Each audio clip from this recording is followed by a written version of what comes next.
it's like that. I hope that it inspires that after they've read the book, it's like, let's try one of Todd's recipes that are in the book and let's make macaroni and cheese together and eat it.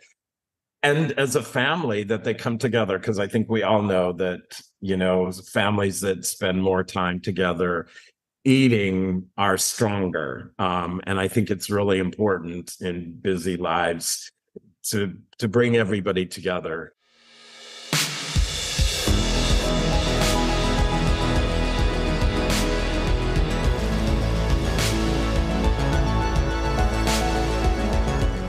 Hey everyone, I'm Bianca Schultz from the Children's Book Review, and this is the Growing Readers Podcast. Now, if you could see the books that I'm holding in my hands right now, today's guest would need zero introduction, but since it's not a visual medium, you can't see the vibrant colors and uber kid-friendly artwork exuding positivity. So I'll just have to tell you, it's none other than New York Times bestselling author-illustrator Todd Parr, who has been empowering millions of children worldwide with his bold images and positive messages for over 2 decades. He has created more than 60 books, including the Goodbye book, the Family book, the I Love You book, and It's Okay to Be Different. Before we dig right into this conversation, I'm going to share the synopsis for his latest, absolutely deliciously fun picture book, The Monster Mac and Cheese Party.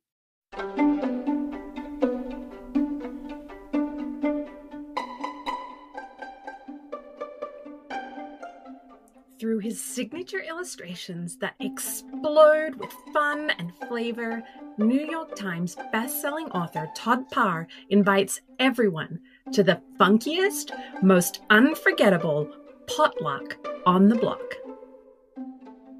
We all know kids love macaroni and cheese, but who knew monsters do too?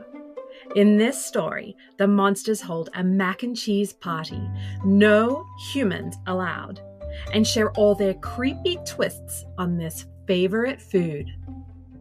What do zombies like? Mac and cheese with eyeballs. How do sea monsters eat their mac and cheese? In the bathtub, of course. The party is going fine until the monsters are surprised by the unexpected arrival of humans at the party.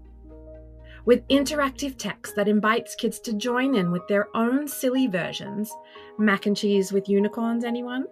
And bold, colorful illustrations. This is a wildly fun read aloud with a positive message about the value of sharing meals with friends and trying new things. Well, hello, Todd Parr. Welcome to the Growing Readers Podcast. Hello, thanks for inviting me. Are you in California right now? I am. I'm in Planet Todd World, which if you've been to Palm Springs, then you know where Todd World is. Perfect. Well, when I saw that you had a new book coming out and it was called The Monster Mac and Cheese Party, I knew I needed to use it as an excuse to have you on the show today. A huge fan of all of your books. And of course, we're mass consumers of mac and cheese in my house with 3 children. The first question I'm going to ask you is super, super tricky. What's your favorite kind of mac and cheese? I'm not above anything. I will do the box. I will try anything. I have become somewhat of a more pickier.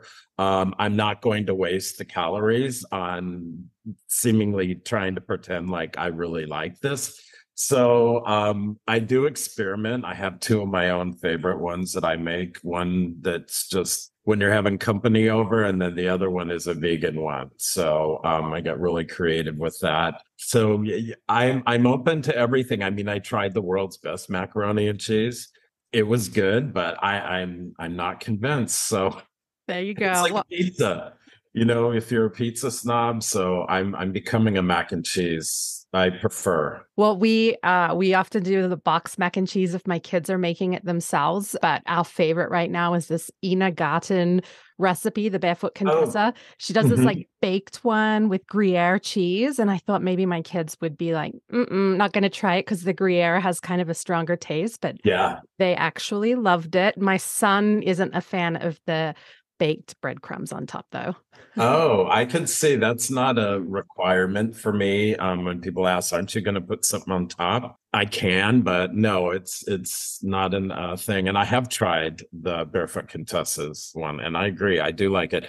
And I just had boxed mac and cheese the other night, so I'm good. Okay, awesome. Well, so this is going to be the second most important question of the day. So, you're the author and illustrator of more than 60 books for children, but you haven't always created books for kids. You were a flight attendant before becoming a full-time author illustrator. So, I want to know, what was it or who was it that inspired you to create your first book, which was the OK book? And I believe that was in 1999. Yeah, it's like I don't even know where to start. I think Snoopy inspired me in second grade. That's when I really learned that I loved art because I traced Snoopy the black outline. I got so good I could actually draw Snoopy. Art was really one of my only interests all through school. Becoming a flight attendant and flying around the world gave me a lot of self-confidence that I didn't have. And I kept coming back to this. What do you really love to do? And I really love to draw and paint. And I thought, you know what? I'm just going to do it. I don't care what anybody says. My art teacher didn't think I was any good in high school. I said, I don't care. I'm just going to start doing it. So I started putting my artwork on old furniture, canvases, and then I shifted into merchandise product. And then I needed an agent, somebody to represent my art so that it could free up more of my time and also bring in money, which I was struggling to do both, being a flight attendant and have money to produce t-shirts and different things. And we did the licensing show in New York. One year I was in the artist section. I had all my original artwork, some product, created like a mini Todd Parr pop-up. And someone was there and said, I saw your artwork from the end of the aisle. I had to come and see what this was. And I love your greeting cards. And have you ever thought about writing a children's book? I said, no, yeah, it's never even entered my mind. And she said, I'm an editor and I think you're kind of already doing it. And so it was her idea. And it's still my same editor today. So 20 some years later, she's the one that suggested it. I think the takeaway from that for me, I always tell kids is there were so many times that I wanted to give up and I struggled and there was so much rejection and everything that I did. It just wasn't that easy. The galleries wouldn't show my art. It's like by not giving up, it led me into something that I wasn't even thinking about. So when you've lost all hope, try and hold on to some hope because you can end up in a direction that you weren't even in. And I'm also good at giving very long answers. So You can give the answers as long as you want. okay. Can we just say thank you to your editor for coming and spotting you down the end of the aisle? Do you want to give her a shout out? Yes, yeah, I don't even have words. And when you are an author, it's not uncommon for you to have several different publishers, several different editors. And although we've had, other editors that I've worked with, Megan has always overseen, my work. And I think, the biggest thing with her, she saw something in me that I did not see in myself, so I'm grateful. But again, she went out of a traditional way of how you look for authors. She just was wandering a licensing show filled with art and picked me out of it. So yeah, I'm forever grateful for her. And we've become close friends over the years. And I'm really lucky. I'm really fortunate. Yeah, well, we are too. And so a lot of your books have a common thread, which is things like inclusivity and kindness and a lot of self love. So I want to know what motivates you to continue creating books for kids with these themes. I think the premise when Megan said, well, what things would you write about? I think when I really thought about it, there weren't a lot of guidelines. And I thought about my experiences when I was younger. that immediately come to mind about I want to write about things to help other kids feel better about who they are. I struggled so much when I was younger and in school, and I had dyslexia, which wasn't even diagnosed or such a thing, I think, then. But I had trouble reading. I had to repeat second grade. Kids made fun of me. I was always in all the slower classes. I was shy. I was scared. I had a lot of problems in our home life, and I was lost. I don't even know how I made it through. And I just remembered that like I want to be able to offer strength and hope and for kids to be feel more positive about who they are and believe in themselves and know that you can talk about your feelings and you can have someone help you. So I always think about that's what inspired the OK book was, and then later became It's Okay to Be Different, a fuller version of truly what that was just about inspiring kids to feel good about yourself while learning about differences, reminding you to be kind in just a very matter of fact way. And that's maybe one of the reasons that I thought I couldn't write books is because I don't have characters, I don't have stories. I'm just talking about these messages. And in the beginning, people were like, what are these books? There's no characters, there's no pastel colors, there's no bunnies, there's no, what are these? They're like self-help books for kids that it's okay to be different in the adult self-help section, in Borders, if you remember Borders. No, it's a picture book, but it just wasn't yet perceived as a picture book. Now, of course it is. But I've written about so many complicated things for young kids, my age group, 4 to 6, about the peace book, taking care of the earth, the goodbye book. All these things are really hard to understand. And I keep their attention because I draw like a 6-year-old. They already think they can draw like me. The colors draw them in, the bold lines, and there's humor. But like with Monster Mac and Cheese, it's sort of like, I wanted to take a break from what is the message? The message in Monster Mac and Cheese is just feel good. It's just fun and feel good and laugh. And of course, comfort food. So it was a big thing for me to do because my editor had said, we've had a lot of success targeting your books towards specific holidays. We don't really have a Halloween book. And I'm like, okay, let me think about it. And I was like, I wasn't feeling the Halloween idea. And I go, but this could come out around Halloween because it's monsters and they just happen to be bringing my favorite food, macaroni and cheese. And they loved it. And she's like, we were expecting a Halloween book and you did something even better. And so for me, I'm excited because I feel like it gives the people that read my books a break. Like, okay, Todd, we get about it's okay to be different and feelings and everything. And now it's just, let's have fun.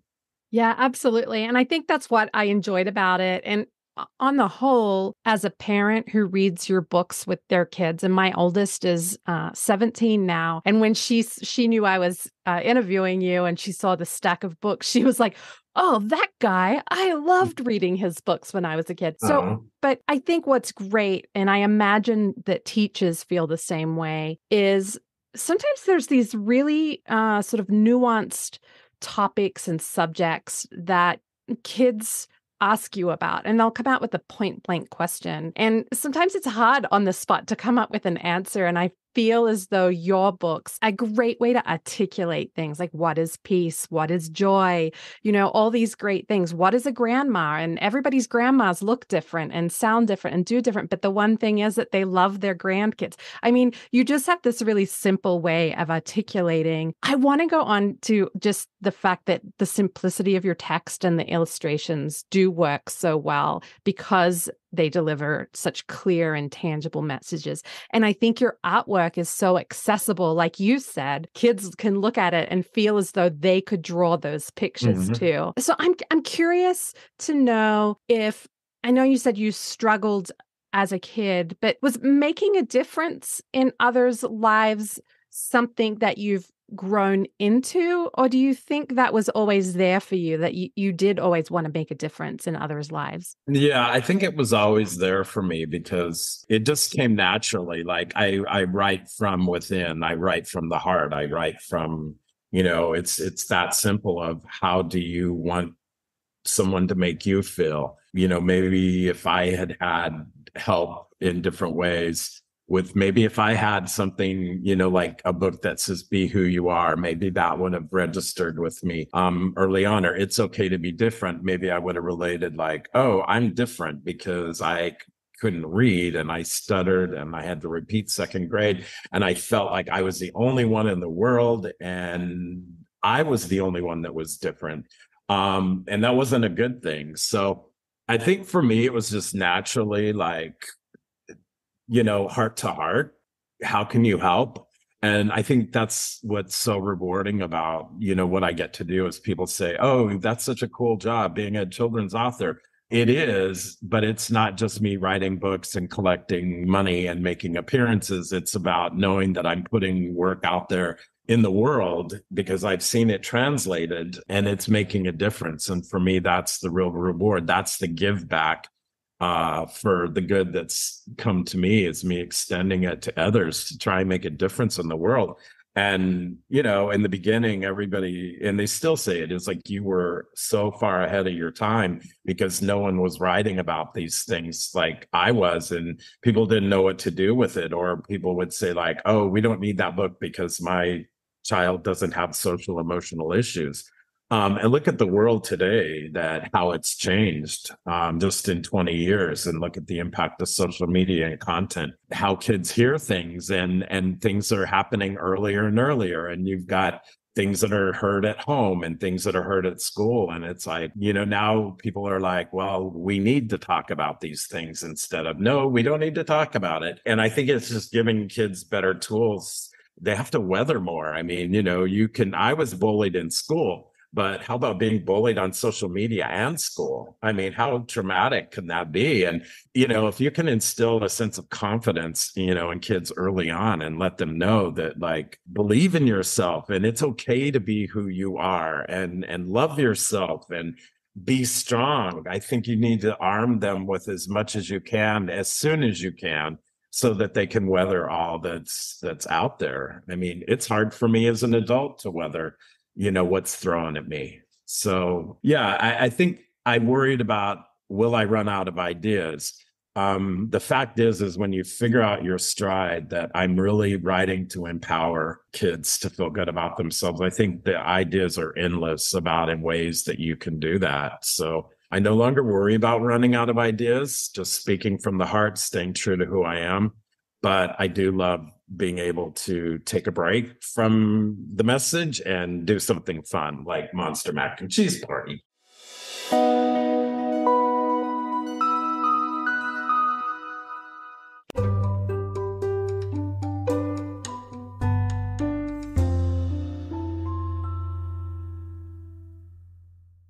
Even though it is a break and it is just pure fun, and you could read this any time of year, or you could read it as a Halloween book with that monster theme. And I mean, what kid isn't going to connect over mac and cheese? Okay, they might be like a handful, but not very many. But it still has full Todd Parr signature style all over it, from the artwork. And then you always close out the books with your little sort of almost like a personal letter as the end page. And in that, that's where I see opportunity to express to children that it's okay to try new things. The idea sounds like it came directly from your editor. Is that correct? The idea to do a Halloween book did, and I struggled because I did not know how to do a Halloween book. I could not, it just wasn't coming to me. I have a book called the I'm Not Scared book, and that was, an orange cover, sort of built around, Halloween-ish, but not specifically Halloween. And I tried, but it wasn't going anywhere. And what did take off was the idea was planted. You should do a Halloween book. And I'm like, I don't want to do a Halloween book, but what else will you do, Todd, if you don't do a Halloween book? And this is what I offered. And we encountered this for the Peace Book years ago. I was sitting with my editor in her office in New York, and she said, "What about a holiday book? What about a Christmas book?" And I thought, yeah, I mean, I celebrate Christmas, but that just doesn't feel very Todd Parr, because not everybody does celebrate Christmas. And even though I love, Hanukkah, and I'm not Jewish, and there are other things, it's like it just doesn't feel like a Todd Parr book to do a Christmas book yet. It's too soon. And then I thought, I never want to exclude anyone in my work.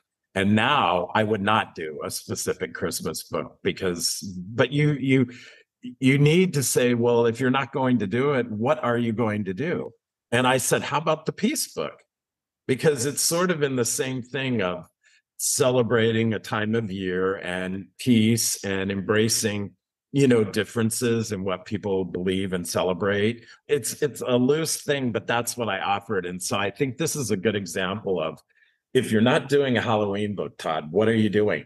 And this is what happened. Yeah, I love it. And I also noticed that same sort of concept of the joyful book, because that's a beautiful celebration of so many different holidays. And I think I saw Kwanzaa in there. And so I love that, because it's like I said earlier, there's a common thread in all of your books. And the first word I believe I said was inclusivity. To just focus on one holiday, you'd definitely be eliminating. So I just love that you are being true to yourself and also to your readers. It's what they expect from you. So I love that. I know this is a common question that author illustrators get asked.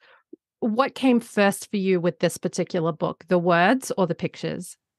I knew it was going to have monsters, and I knew it was going to have macaroni and cheese. It's one of those things when you say, I've got to come up with something. And I'm looking at all the different monsters that I've drawn over the years. And I'm like, I really love these monsters, and how could they celebrate Halloween? Well, I love Halloween parties, but, wait, maybe, this could be all about macaroni and cheese, because who doesn't love macaroni and cheese? And so for me, it was the premise was it was going to be monsters and it was going to be macaroni and cheese. Then the hard part comes, is the words.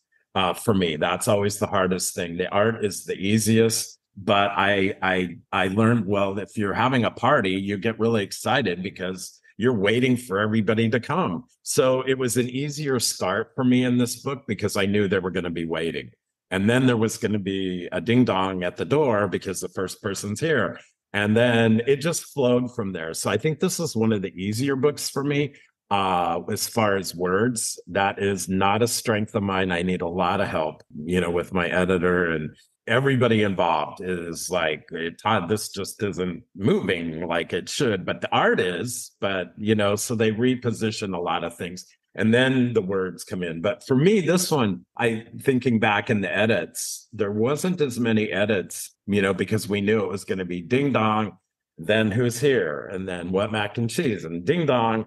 So it was really fun for me to do. And it's getting exciting because, this is done a year ago, and, you're on to the next thing. I'm already working on another book, for next year. And then you're like, wait, my author copies just showed up. This book is going to be out soon. And I'm re-excited about this thing. So it's hard to remember a year out, like how excited you were doing this. When you've created a book at least a year ago, and then somebody asks you, on the day that your book is releasing, what's your favorite spread? Do you get stuck, or do you know what your favorite spread is? And this one, I know what it is. And also it came up in another, an interview or another podcast, something that had come up as, what was your favorite page in this book? And it's definitely the sea monster, because it's just like, everybody's like, the sea monster is here. And it's like, how does a sea monster eat macaroni and cheese? Well, in the bathtub, of course. And, it's the laughter moment of all the monsters. And it's like, well, duh, a sea monster's in the bathtub eating macaroni and cheese. And that's also taken out of It's Okay to Be Different, because there was a page in there, it's okay to eat macaroni and cheese in the bathtub. And people were like, Todd, what? And I was like, yeah, I just thought this book was getting too serious. So I thought I better put something in that's going to throw the reader off and go, what? And then make you laugh. And, then it caught on. And, I was hearing, from parents that were upset about, why did you do this? Because now my child wants to eat macaroni and cheese in the bathtub, and that's not okay. And I was like, no, I didn't mean to start this trend that's happened. I know this isn't a thing. I was just using humor. And so it's kind of come full circle now that the sea monster is in the bathtub. Yes. With mac and cheese. I was going to say that is my favorite spread. Oh, cool. And totally because of what you just said, because I spotted it in It's Okay to Be Different. And the book nerd in me felt really proud that I had made that connection. So yes, I love that. And it definitely elicits chuckles, which is always a nice thing in a book when you're reading with children, to be able to laugh. So yes. I love that. When everybody is done reading The Monster Mac and Cheese Party, what do you hope that they will take away? That it was a moment together with somebody that you love. I had many moments with my grandma reading Go Dog Go almost nightly. I spent a lot of time with her because of a lot of things in our family. And so Go Dog Go was a moment where I had the book memorized, but we still would stop and talk about pages. Like, why do you like this dog so much? The blue dog. And even though I knew where all the dogs are going, it was like, what do you think that party is that they're going to, in this tree? It's just the imagining and looking back for somebody that doesn't love to read, the moment I had with my grandma. And I think that's what I want this book. And that's why I put in recipes in it. And it's just a simple, fun book that you can read with someone. I should have put a warning in it. This was an afterthought. Warning, after you read this book, you will be very hungry for macaroni and cheese. So don't do it late at night. But it's like that. I hope that it inspires that after they've read the book, it's like, let's try one of Todd's recipes that are in the book and let's make macaroni and cheese together and eat it. And as a family that they come together, because I think we all know that, families that spend more time together eating are stronger. And I think it's really important in busy lives to bring everybody together. And so I'm hoping that it inspires beyond just the fun, that it brings, families closer together. And, they made macaroni and cheese for dinner one night and they read the book, and it was a special night. I love that, especially because I personally, my husband and I decided early on that dinner every night was going to be a family ordeal for like every night possible. And obviously sometimes things come up and you can't all be together. But for the most part, we eat dinner all together as a family of 5 every night, because I had read what you said is that that's a statistic that's proven that families that eat dinner together every night, they have stronger bonds and connections, and the kids typically flourish. So we committed to that. But there are definitely nights where my husband and I will look at each other and roll our eyes like, really? Did we really need this family dinner tonight? Yeah. But I love the idea of everybody making the mac and cheese recipes in the back of this book together and eating it together. And I sometimes think that children's books, when you read them as a family together, they almost provide like an inside joke with you. So when you were saying Go Dog Go, that you read that with your grandma, so often when I'm out with my children and one of us is wearing a hat, we'll look at each other and say, do you like my hat? Which is the classic line throughout the Go Dog Go. And I love that. I love the idea that there's going to be kids wanting to eat mac and cheese in the bathtub, Todd. So any parent that tells you otherwise, that's wrong. It's okay to eat mac and cheese in the bathtub. Well, it's like I've had, hostile, comments about that. And, it's serious. And I get it. But, then I've seen the creative parent that says, no, we don't do that.